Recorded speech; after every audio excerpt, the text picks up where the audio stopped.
So Hermes Agent is the thing a lot of people in the open source world are talking about right now. And the reason is pretty simple. Back on May 10, it passed OpenClaw on OpenRouter's daily token rankings, processing around 271 billion tokens in a single day against OpenClaw's 245 billion.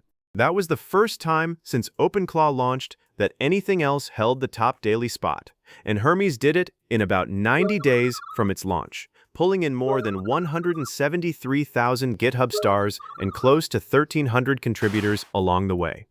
So this is what I want to walk you through today, the new release that just shipped, and what actually changed under the hood. The idea behind Hermes is worth understanding first, because the new changes make a lot more sense once you get it. Most agents reset every time you talk to them. You explain your project, they help, and then tomorrow you explain the whole thing again. Hermes was built on the opposite bet. It runs on your own server, it keeps a memory of what it did, and when it solves a hard problem, it writes itself a little skill document, so it never has to figure that out twice. There was an independent benchmark from one testing group showing about 40% faster task completion once the agent had built up 20 or more of its own skills. The honest caveat is that the improvement stays inside a domain. Skills it learns doing research don't carry over to code review. So it's compounding within an area, not some general intelligence boost. For all that, the older versions had some rough edges, and this is what makes the new release interesting.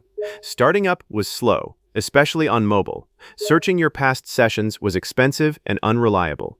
The core code had grown into a single file so large that plugin authors couldn't really navigate it. And as agents like this got more popular, a whole new class of security attacks started showing up that the project hadn't fully defended against yet. So a lot of the work in this update is aimed straight at those weak spots. The release is called the Velocity Release version 0.150.0, and the whole theme is speed. Faster to start, faster to run, faster to ship work. I'll show you the GitHub page in a second, but let me go through what changed one piece at a time, because there's a lot here, and some of it is more useful than the headline numbers suggest. The biggest single change is the refactor of the core file. The main file at the heart of Hermes, the one that runs the conversation loop, used to be over 16,000 lines. It's called runagent.py. They cut it down to 3,821 lines, which is about a 76% reduction, and spread the rest across 14 smaller modules. That sounds like boring plumbing, but it matters. The file used to take almost a minute and a half to load in an editor. Now it opens instantly. And for anyone writing plugins, they can finally search the codebase without getting lost. The behavior didn't change. They were careful about that, so nothing breaks. The code just got a lot easier to work on. The part I find most useful is the cold start work, because it's the thing you feel every single time you use it. They deferred a bunch of imports that were loading on startup, whether you needed them or not, and they cut 47% of the function calls that happened during a normal conversation. For a 31-turn chat that dropped from around 399,000 calls down to 213,000. On Termux, which is the Android terminal a lot of mobile users run, cold start went from 2.9 seconds to 0.8 seconds, and the version check, Hermes -- version, dropped 63%, which flipped a head-to-head benchmark against Codex CLI from 5 wins out of 11 to 6 out of 11. Small thing, but it tells you they're measuring themselves against the competition directly. Next is session search, and this one fixes a real annoyance. Searching your past sessions. The old version used a second language model to summarize your old chats, and it cost about 30 cents per call and took around 30 seconds for just 3 sessions. Worse, it sometimes made stuff up when the right session wasn't even in the results. They rebuilt it from scratch. No language model, no cost, and discovery now takes about 20 milliseconds instead of 90 seconds. They're calling it 4,500 times faster, and honestly, when something goes from costing money and being slow to being free and instant, that's the kind of change that makes you actually use a feature you were avoiding before. The security work in this release is where the context really matters, so let me explain it.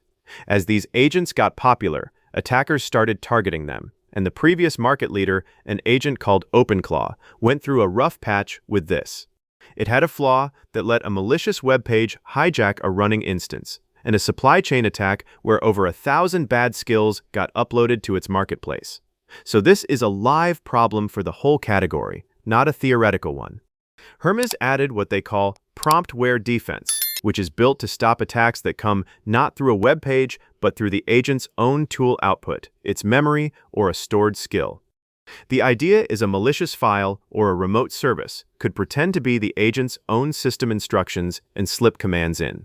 Hermes now scans recalled memory when it loads, puts markers around tool results so nothing can impersonate the system, and keeps all the threat patterns in one place so they're easy to update.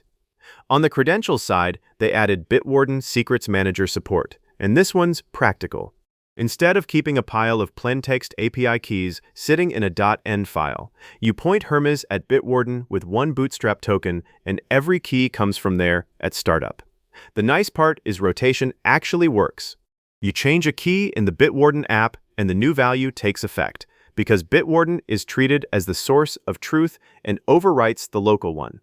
For anyone running this on a shared server or a team setup, that's a real reduction in how many places a secret can leak from.